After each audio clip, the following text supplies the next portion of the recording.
Et alors la famille, c'est Sève, j'espère que tu vas bien. Dans cette vidéo, je vais te présenter une petite recette un petit peu spéciale parce qu'elle ne va pas figurer sur la liste des recettes pour être énorme et sec, étant donné que c'est une recette pour être énorme et gras. En fait, on va utiliser de la pâte feuilletée. La pâte feuilletée, je vais pas la faire moi-même parce que c'est une sorte de damas, tu vois, un truc où il y a plusieurs couches, tu as de la pâte et du beurre et c'est extrêmement compliqué à faire. Voilà la raison pour laquelle je l'ai acheté directement faite. Après, si tu veux faire de la pâte brisée, tu peux regarder la recette de tarte à la tomate qui s'affiche là. Si tu veux faire une recette sucrée, tu peux regarder la tarte aux pommes qui s'affiche au même endroit juste après. Voilà, ça c'est une recette de ma grand-mère Maminou, un truc qu'elle nous faisait pour l'apéro. C'est un truc qui contient de la pâte et du beurre. C'est pour ça que ça va pas figurer que ça va tomber dans les limbes de ma chaîne YouTube. Et donc voilà, en fait, là pour commencer, j'ai déjà mis du papier cuisson parce que c'est un truc qu'on va mettre au four. Je te sers la pâte feuilletée et je t'explique ça direct. Alors tu as besoin d'un couteau extrêmement surdimensionné parce que ça fait cool. Pâte feuilletée. Après, nous, elle nous faisait avec, je sais pas si c'était du chorizo, de la soubrossade, mais en gros, tu peux mettre à peu près ce que tu veux dedans. Avec les olives vertes, dénoyautées, c'est plus simple.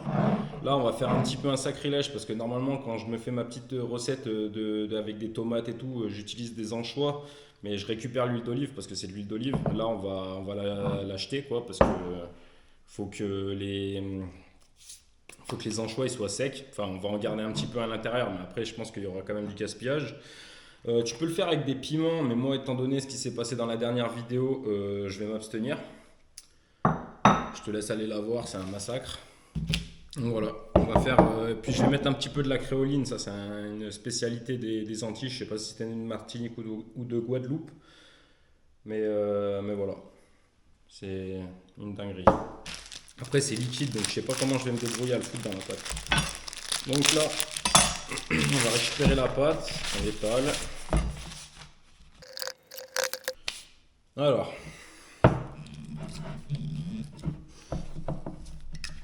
ça marche vraiment, hein. Quand tu n'arrives pas à ouvrir un pot, tu appuies comme ça et ça fait rentrer de l'air, c'est super facile à ouvrir.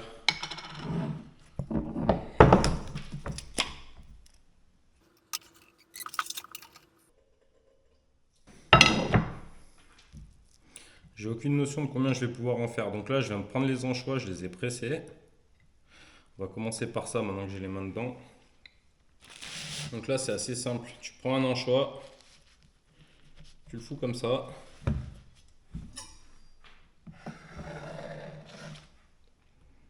Tu vois à peu près la taille que ça fait. On va couper là, ce sera plus simple.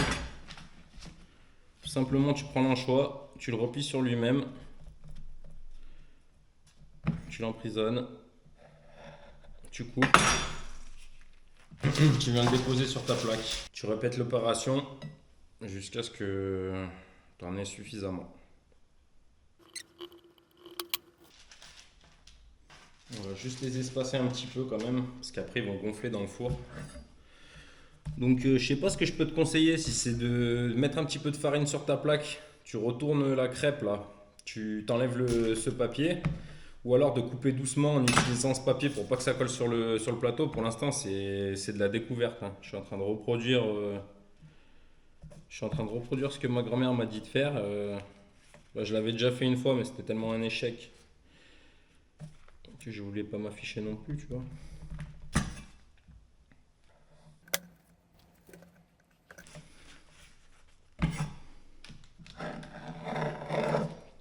Nouvelle stratégie. Ça, on le découpe propre.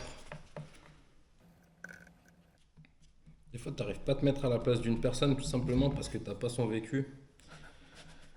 Et là, je comprends pourquoi elle veut plus en faire en fait. C'est super chiant. Surtout quand tu as 82 ans, merde. En plus, ça fait grossir. Alors, je te conseille de jamais refaire cette recette. Moi, je me la régalerai parce que de toute façon, il y a les abdos. Regarde, j'ai suivi tous les conseils de la méthode pour perdre du poids qui s'affiche là.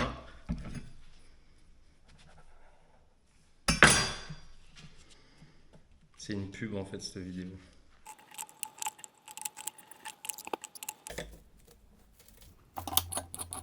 Eh ma petite, ça c'est des anchois, je comprends bien que t'en veux. C'est super bon mais c'est super salé. fais que dormir toute la journée. Si encore tu faisais du sport, tu aurais le droit de manger tout ça, tu vois. Tiens. Bah oui, hein. Faut faire du sport pour manger des anchois. De la pâte feuilletée. Je sais pas pourquoi je parle comme un débile quand je parle à un chat. Alors qu'ils sont 2 fois plus intelligents que tous les restes d'êtres humains. On les a. Ils ont apprivoisé, domestiqué l'espèce humaine. En plus de ça, ils dorment 20 heures par jour. Je suis sûr qu'ils se font des morceaux de rêve lucide dans lesquels ils ont des bras, ils ont tout ce qu'ils veulent. Maman s'est fait douiller. On s'est fait douiller, mec. Tu crois que je sais pas? Voilà pour la mission olive. Même délire. On va sortir des olives. On va les foutre un peu sur le côté comme ça, là. Histoire qu'elles puissent cracher leur jus. Et pareil.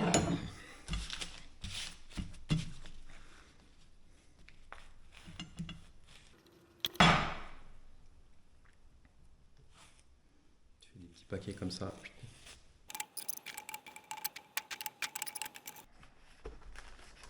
Là, on fait un maxi olive, gros. On en met 3 pour le papa parce qu'il a dit qu'il préfère les ceux aux olives que ceux aux anchois. Voilà. Après, on va récupérer cette assiette. Tu casses un œuf. Tu récupères le jaune. Le blanc, tu le récupères pour faire des œufs en neige ou tu le gaspilles pas, quoi.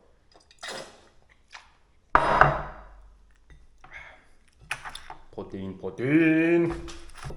Normalement, le mieux, c'est d'avoir un petit pinceau pour étaler le jaune dessus. Bon, moi, vu que j'ai pas ça, je vais prendre ça. Ça s'appelle une marquise, il me semble. Bah, c'est justement pour racler, tu vois, quand tu as fait de la soupe, par exemple, et que tu veux pas gaspiller, bah, tu racles avec ça. Mais on va en détourner l'usage parce qu'il n'y a rien qui paraît mieux.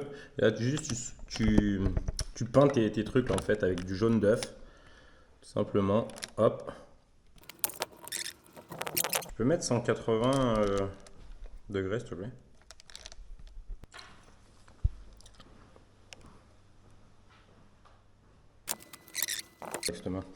Bon, t'as capté, tu mets du jaune d'œuf dessus. Ensuite, tout va dépendre du matériel que tu as chez toi et de la consistance que tu veux. Si tu veux qu'il soit bien croustillant, tu vas plutôt te rapprocher des 220 degrés, 240 degrés. Si tu veux qu'il soit un peu moins croustillant, bien cuit au milieu, tu vas te rapprocher de 180 degrés. Après, ça dépend aussi si tu as la chaleur tournante. Moi, dans mon four, je vais plutôt avoir tendance à mettre 220 degrés parce que c'est un four qui vaut cheap. Là, il y a un four avec la chaleur tournante, donc ça souffle la chaleur, c'est beaucoup plus efficace. Donc 180 devrait suffire. Et t'attends que le four il chauffe. Et ensuite, on va aller foutre ça là-bas dedans. Je te montre à quoi ça ressemble une fois que c'est sorti du four. Et là, je viens de m'apercevoir que j'ai oublié de mettre la créoline, mais bon, c'est pas grave. En tout cas, je te conseille de tester, c'est un truc de malade ça. Si t'aimes bien les oignons et le piquant, c'est super cool.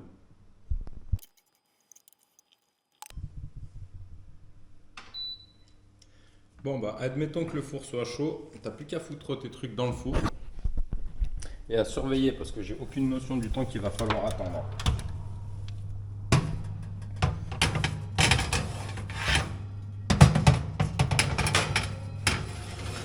Bon, moi dans mon four j'ai l'habitude de mettre les trucs en haut étant donné que la chaleur elle monte et que je fais chauffer le bas plus le haut et que là t'as le grill, bah je pense que la partie la plus chaude est en haut.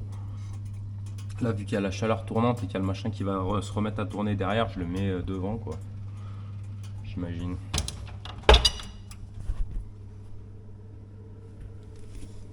Je vais faire un petit zoom de à quoi ça ressemble avant. Moi, je vais surveiller, puis en fin de vidéo, tu auras une estimation du temps qu'il faut attendre, sachant que tous les fours sont différents, donc je te conseille quand même de rester à peu près devant. Je te dirai au bout de combien de temps. Si ça prend 10 minutes, ben, comme ça tu as à peu près 5 minutes devant toi pour organiser le reste du repas. Allez, à toute pépé. Ça vient juste de passer à 58. Bon les gars, ce qu'on va faire, étant donné qu'après on va manger des lasagnes, donc c'est de la viande hachée, de la sauce tomate, mais cuite, donc perte de nutriments, et plus de la pâte, encore de la pâte, tu vois. C'est pas vraiment un truc super cool, tu vois, avec ce qu'on est en train de se rajouter au niveau apéro. Donc là, je vais faire une petite entrée avec ce qu'il y a dans le frigo. Comme ça fait que grâce à ça, on mangera moins, étant donné qu'on aura déjà mangé de ça. Et en plus, c'est plein de micronutriments, de vitamines, de minéraux, etc. Bien sûr, je vais rajouter mon petit filet d'huile d'olive, comme ça on aura les oméga 3 pour rectifier la balance un petit peu. Tu vois, il faut beaucoup d'oméga 3 comparé des oméga 6. Et vu qu'on mange que des oméga 6, bah, ça fait du bien. Et là, les petites graines de moutarde, on va les disperser aussi. Non, les gars, il vient de se passer un truc incroyable, c'est que j'ai réussi à faire marcher le four. Simplement, j'ai tourné la molette. Tu vois, j'étais en train de me dire que là, ça commence à ressembler à quelque chose et que j'aimerais bien que ce soit un petit peu plus doré, en fait. Donc, si je continue comme ça, je pense que les trucs ils vont juste gonfler. Donc là, j'ai mis, on était à 180, je viens de passer à 220. Par contre, maintenant, je vais me mettre devant le four. Je vais bien surveiller ça parce que ça va aller très vite. Peut-être même que je vais mettre 240. Wyant.